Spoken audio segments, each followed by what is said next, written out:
Assalamualaikum warahmatullahi wabarakatuh. Kami di sini akan mereview jurnal yang berjudul Formulation and Evaluation of Lipid Microemulsion.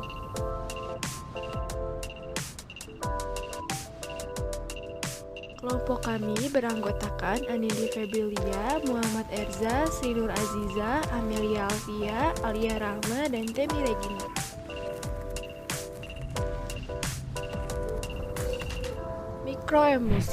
Mikroemulsi ini merupakan suatu sistem isotropis yang stabil secara termodinamika, di mana terdapat dua cairan yang tidak saling bercampur, yaitu air dan minyak, yang kemudian akan dicampurkan untuk membentuk satu fase tunggal dengan menggunakan surfaktan yang sesuai atau campurannya.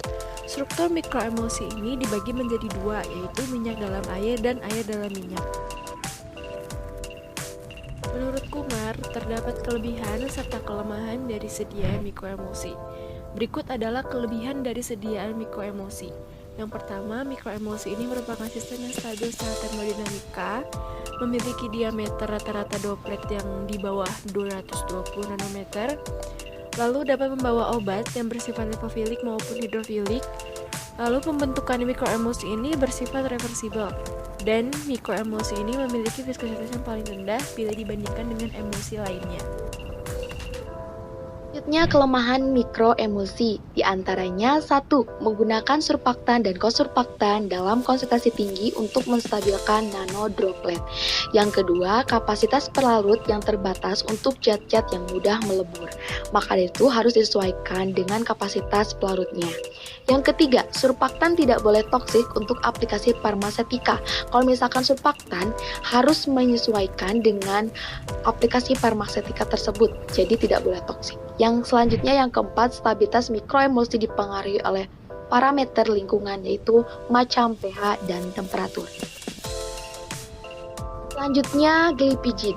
Glipizid ini adalah suatu generasi kedua sulfonylurea yang digunakan untuk pasien diabetes mellitus atau DM yang tidak memproduksi insulin, dapat dikendalikan dengan diet, latihan fisik, dan penurunan berat badan saja. Glipizid ini bekerja dengan merangsang sekresi insulin pada pankreas, tepatnya pada sel beta. Selanjutnya, formula dan analisis. Dari formula sediaan dari glipizid itu diantaranya ada asam oleat, isopropil miristat, isopropil alkohol, propilen glikol, etanol, twin 80, span 20, dan NaCl. Nah, di sini analisis dari formula sediaan glipizid tersebut diantaranya asam oleat. Isopropil miristat merupakan suatu peningkat permeasi lipofilik dan dapat digunakan untuk meningkatkan permeabilitas membran mikroemulsi, yaitu untuk twin 80 dan span 20. Nah, di sini juga ada propilen glikol dan isopropil alkohol digunakan sebagai kosurfaktan. Berikut adalah formula yang digunakan dengan perbedaan konsentrasi. Metode pembuatan di mana dibuat metode titrasi kosurfaktan 2,5 mg glipizid untuk formulasi 5 ml ditimbang secara akurat, lalu diambil dalam gelas kimia, lalu dilarutkan dalam minyak dengan jumlah yang sesuai. Larutan surfaktan dan air ditambahkan sediaan, kemudian diaduk perlahan dengan stirrer sampai semua komponen tercampur dengan baik. Kosurfaktan kemudian ditambahkan tetes demi tetes ke dalam sediaan sampai larutan menjadi jernih. Sampel kemudian diaduk selama 15 menit untuk memungkinkan kesetimbangan. Selanjutnya dilakukan evaluasi sediaan yang mana akan dijelaskan sebagai berikut. Pertama, dilakukan uji pelepasan obat secara in vitro. Tujuannya adalah untuk mengetahui persentase pelepasan dari setiap formulasi yang digunakan. Prinsipnya, dengan melakukan proses disolusi pada media disolusi yang terdiri dari 50 ml fosfat pH yang baru disiapkan, dan studi pelepasan dilakukan pada 37 kurang lebih 0,5 derajat Celcius dengan kecepatan rotasi 50 rpm. Yang kedua adalah uji pH. Tujuannya untuk mengetahui nilai pH dari sediaan. Prinsipnya, Pengukuran pH sampel ditentukan dengan digital pH meter pada suhu 37 kurang lebih 1 derajat Celcius. Hasilnya, ditemukan bahwa dari ketiga formulasi yang diuji memiliki pH mendekati netralitas yang menunjukkan tidak terlalu asam atau terlalu basa, sehingga aman dikonsumsi secara oral.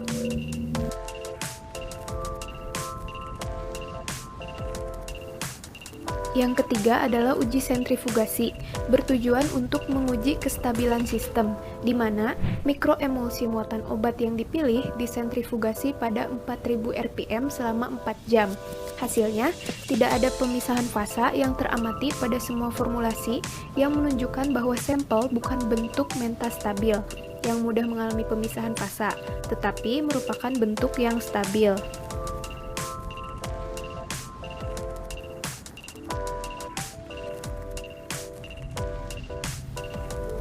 Yang keempat adalah uji reologi. Tujuannya untuk mengetahui sifat alir dari sediaan yang dibuat. Prinsipnya dilakukan dengan cara viskositas sampel diukur dengan menggunakan viskometer Brookfield LVDV2+P yang dilengkapi dengan spindle S32. Volume sampel yang digunakan adalah 15 mili.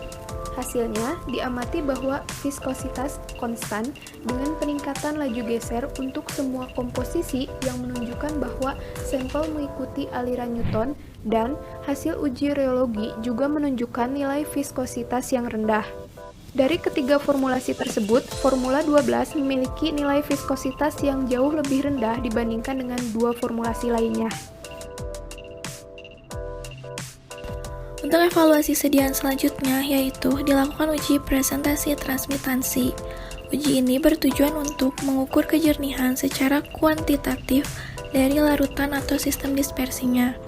Adapun prinsip yang digunakan yaitu mengukur sistem menggunakan spektrofotometer sinar ganda UV visible dengan menggunakan model 2201 Citronics pada panjang gelombang 560 nanometer menggunakan air suling sebagai belangko.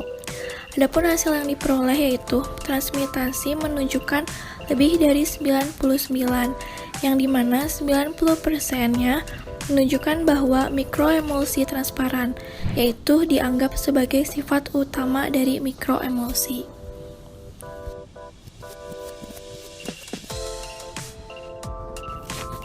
Evaluasi sediaan selanjutnya yaitu ada uji partikel, indeks pola dispersity, dan pengukuran potensial zeta.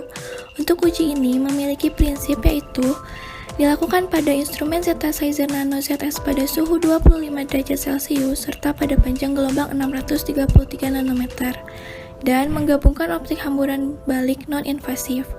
Adapun hasil yang diperoleh dari uji ini yaitu analisis ukuran partikel menunjukkan bahwa ukuran dan indeks polidispersitas atau yang disingkat PDI dari formulasi 12 jauh lebih rendah daripada formulasi 3 dan formulasi 22.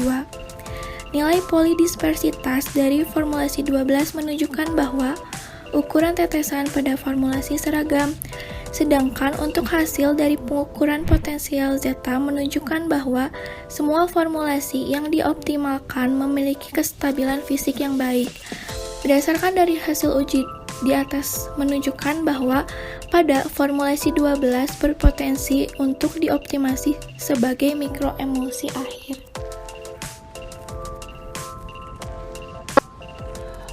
Untuk evaluasi yang terakhir dilakukan dari sediaan mikroemulsi glipizid ini yaitu dilakukan pengukuran DSC atau kalorimetri pemindaian diferensial, di mana tujuan dari evaluasi ini adalah untuk menentukan stabilitas dari sediaan dan penyerapan obat.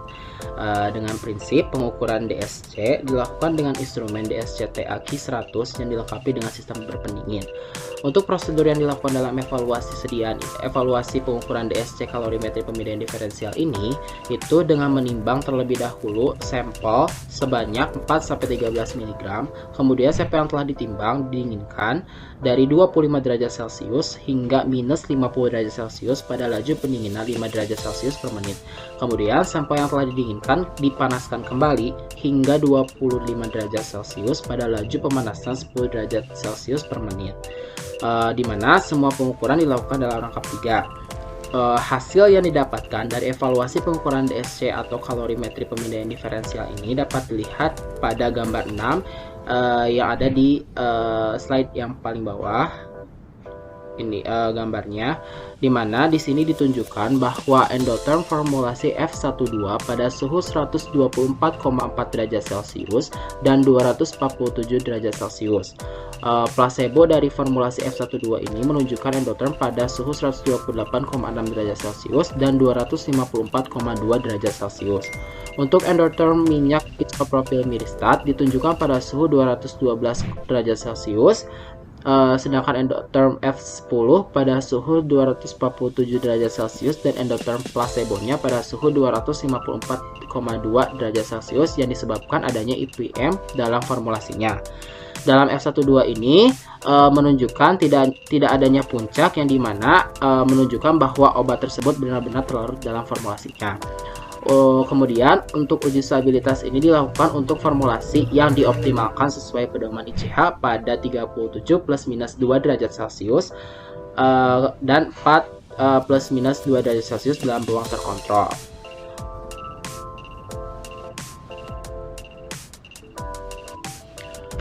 Untuk kesimpulan di sini dapat disimpulkan bahwa dari evaluasi-evaluasi yang dilakukan pada sediaan mikroemulsi glipizid ini, untuk evaluasi studi konduktivitas ini menunjukkan hasil yaitu perubahan struktural dari air dalam minyak ke minyak dalam air melalui fase bikontinu.